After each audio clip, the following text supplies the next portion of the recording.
When you talk about UBC Jams, you talk about live music. And this gentleman sitting to me is a legacy, an icon, history in the making, and still continuing. It is none other than Phil Young.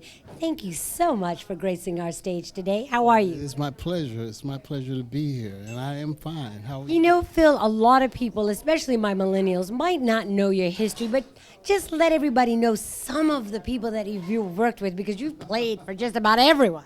Well,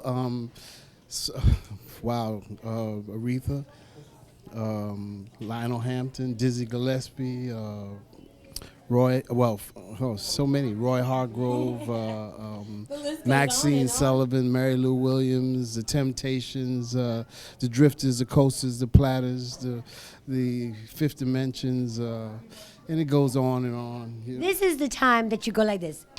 Official. You know what I'm saying? But you know what I love about you and your music and just your own legacy is that you're about the ministry of music. You're about the teaching and the education and the love of it.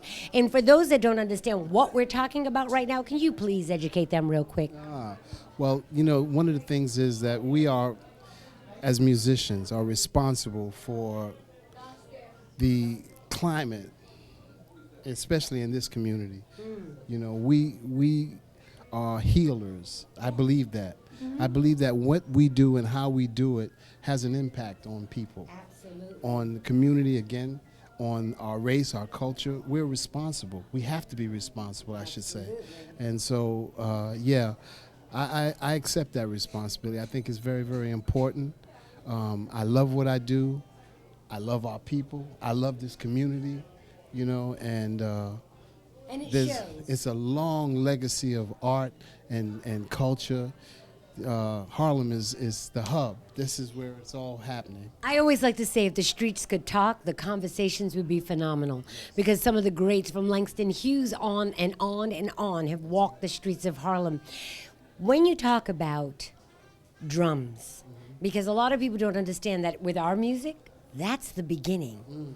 So for the other drummers that are out there that are trying to get their drum on, what tip could you give them that is you feel is probably the most important thing a drummer should know about his instrument?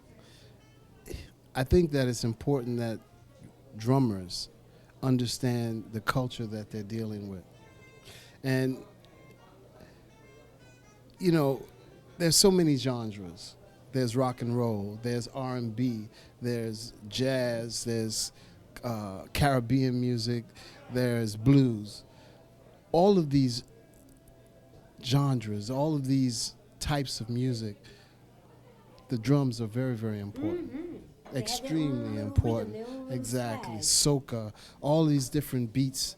You know, this is where our music really comes from, as far as I'm concerned, you know. So yeah, so drummers, pay attention to where you come from, because when you know where you come from, I think that's the most important thing. Yeah, you understand what I'm saying? And please stay in the pocket. And if you don't know what stay in the pocket means, just listen to this man play. He stays in the pocket 24/7. Now, Phil, if anybody wanted to learn more about you, is there any website or social media or anything like that that they could go to? Yeah, I do have a website. The website is PY Experience at, what is it? I just got this new thing. It's out there. Yeah, that's what it is. Just Google him. He's famous. That's it. Well, I I want to thank you so much for gracing us. It's all about UBC Jams, where live music lives and a lifestyle still continues. You want to keep it right here, because we're going to bring it to you every week. I'm your host, Amelia Moore, and we'll be right back.